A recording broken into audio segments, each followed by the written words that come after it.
Welcome back to the Donkey Kong Country playthrough. Now we've reached the forest level, which makes kind of sense. We went from tropical jungle to a carnivorous forest. Yeah, I think this game handles, natural trope progression better than the second game, where it's like, oh, you're in Pirate Land, now you're in Volcano Land. Yeah, and no, that was not a graphical glitch. That barrel did just pop into existence. That was what I was talking about, that there are Donkey Kong exclusive barrels. That is one of them, and it's actually timed. If you get to that area too late, the barrel just won't spawn. So they're sort of timed barrels, which is really cool and not well known. Speaking of graphics, let's speak about graphics. Go for it. Alright, so this game is built on essentially a silicon graphic machine, which was something that I believe Rare dropped 80,000 pounds on. Damn. And they bought two machines of them. It was essentially a way that you would render a 3D model, and then you would digitize it into a sprite form, which is the reason why, Donkey and Diddy, they look 3D because their models are 3D, but what's on the screen is a 2D because it was digitized into a 2D sprite. And everything is a digitized render. Mm-hmm. Even the point numbers. That was a big thing that they prided themselves on, that nothing was really hand-drawn. And it was something that caused them some fear when they found out that on the Sega Genesis, a game featuring a unicycle had CGI graphics. And they actually got worried that it was going to top them in their render graphics. But as they later found out, Uniracer, just the unicycle itself was CG and everything else was drawn. So Donkey Kong Country still remained one of the highest level of graphic fidelity when it first came out in '94. I have to say, it still looks pretty good. I prefer the environments and whatnot of later games, but for what it is, and for the time it came out, this is pretty spectacular. Yeah, Donkey Kong Country really set a precedence, and they worked to improve it. That was something, during interviews, the members on Rare's team, they said that their motto was, you're only as good as your next game. Uh-huh. Which is an amazing philosophy. They never sat on the success of any one game. It was always just, how can we now improve it? And they really did do that with the Donkey Kong Country series. Musically, level design-wise, and as you said, even in something that was groundbreaking that they set up, they still were like, we can make this better. 60 frames a second also helps a lot with these bonus rooms. This is one of my favourite little musical stings in the game, the victory music. I know you're partial to the bonus room, but the victory one will always have a place in my heart. Oh no, in terms of jingles, yeah, the victory jingle is the best. Bonus Room Blitz was just my favorite actual tune, until, I actually had a legitimate listen through of the soundtrack. Now it's meh. And recording this playthrough didn't help my love of the song. Well, speaking of music, much like graphics, let's actually speak about music. David Wise, mate, go for it. Yeah, it's kind of hilarious how he got hired by Rare. Rare they were a UK-based development, and they were founded by two brothers, the Stampers brothers. And what happened was, David said in an interview that he used to work in a music store, and he mostly just played remixes and stuff, in order to sell the instruments. He would play on the keyboard. And one day, the Stampers Bros came into his store, listened to what he was playing, asked him who composed it, and he said, oh, I made it.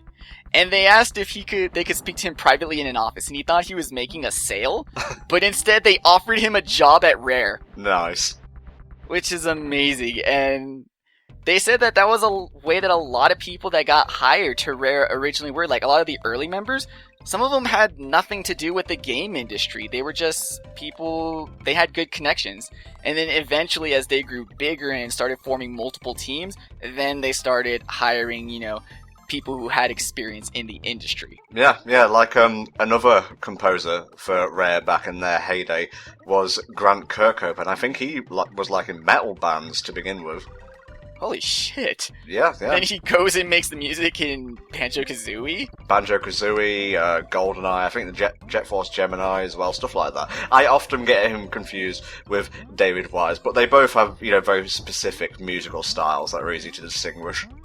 Yeah, and another thing too is that when David Weiss was composing the music for this game, he was composing it on the SNES sound chip, which it's a great sound chip. There's no knocking it down. However, it was already outclassed by the Genesis sound chip, and at the time, CD quality music was already coming into existence. But David, not having a history in the industry, actually didn't know that CD quality recording in games was possible. So he was just working with what he thought was the best. Like, he just wanted to get the best out of the SNES sound chip, and he delivered. The soundtrack's amazing. No one track in this game is bad. They are all great, and they're all ambiatic. They all fit the themes. Nothing's out of place.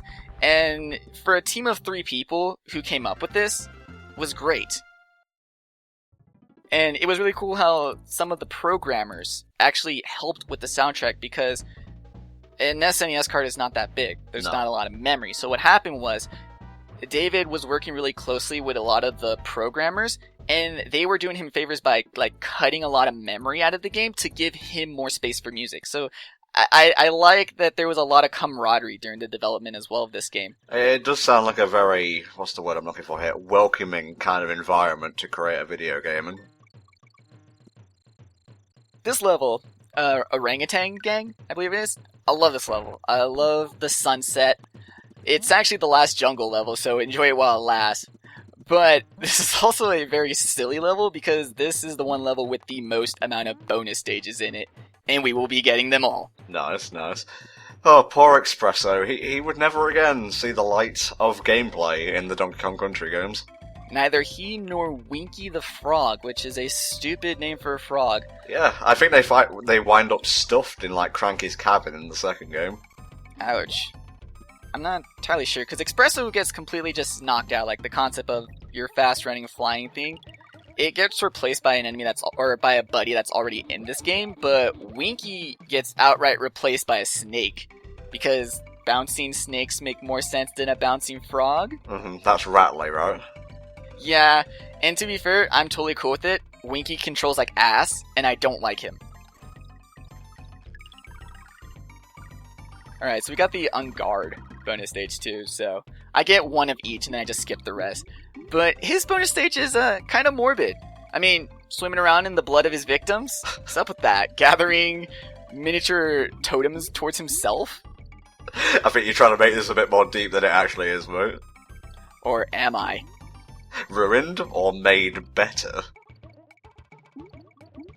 But this one is really difficult to control, just because Unguard's hitbox and his sprite are a little off. So there were times when I would record this, it's like, oh, I totally got those chips when I'm going in a straight line, and I would end up missing all of them. Or also bonking into the walls here. That's going to be an issue when actually playing the water levels, is the hitboxes of the walls. But in the bonus stage, just move in straight lines and you'll be good. Sounds like me recording Sonic Unleashed, honestly. Got to be pixel or, frame perfect, otherwise restart the whole level all over again. Oh, bro, you think you're the master of resets? You have no idea when it comes to getting quality game footage, how picky I am. Not really a bad quality, per se, at least for the audience. But there was the first instance of the giant golden buddy that's in each stage. I get him for this one, and I think the Winky one later. You see an orangutan throwing some barrels there? That is... I always say that is the predecessor to Lanky.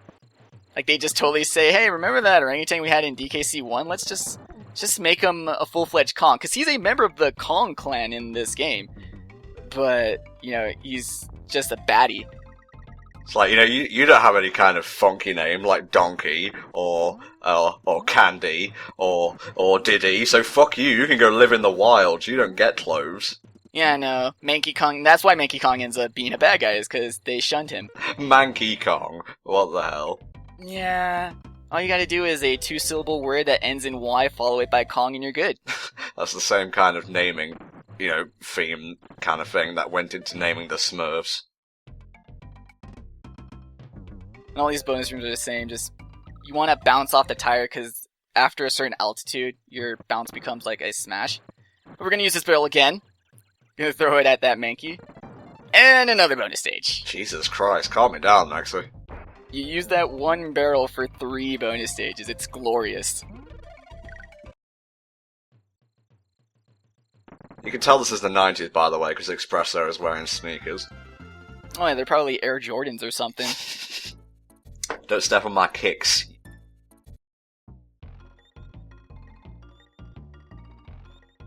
Cranky Kong has a lot of stock quotes, but I didn't get a lot of them. I managed to get a lot of repeats.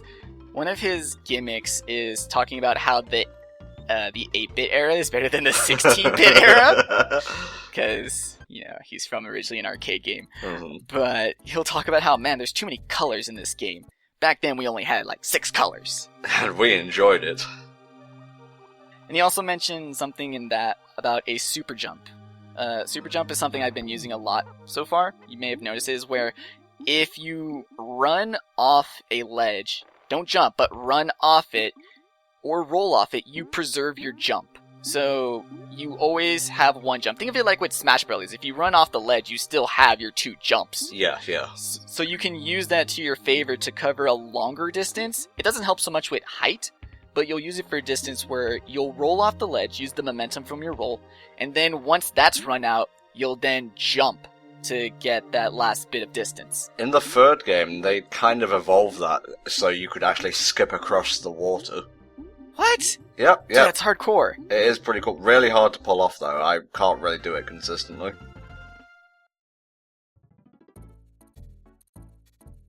Bumblebee Rumble. That should answer the question about what they are, but it doesn't. Yeah, this is the prequel to Buck Bumble on the N64. And this is also one of the boss fights where Donkey Kong has an actual advantage. Like, I'm just using him because I think it's cool that Donkey would do all the fighting, take all the credit, while Diddy did all the level work. But Donkey Kong has the advantage that he holds the barrel over his head, so you can get that first hit more easily because you just jump into him. Mm-hmm. And then after that, you just have to play the counting game. If you can count to 5, you can beat every boss in this game. Well, that's me counted out then, because I can go up to 4, and that's about it.